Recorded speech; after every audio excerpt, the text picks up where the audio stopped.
Voice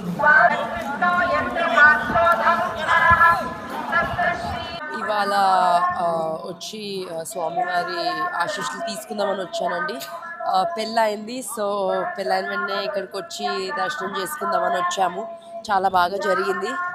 and తప్పకుండా మళ్ళీ మళ్ళీ వస్తాను. ఎవ్రీ ఇయర్ వస్తూ ఉంటాను, మధ్యలో కూడా వస్తూ ఉంటాము. సో ఈసారి మా హస్బెండ్తో వచ్చాను. సో ఇంకా ఎన్నోసార్లు వస్తూ ఉంటాను. దేవుడు ఆశీస్సులు ఎప్పుడు ఉండాలని నేను కోరుకుంటున్నాను.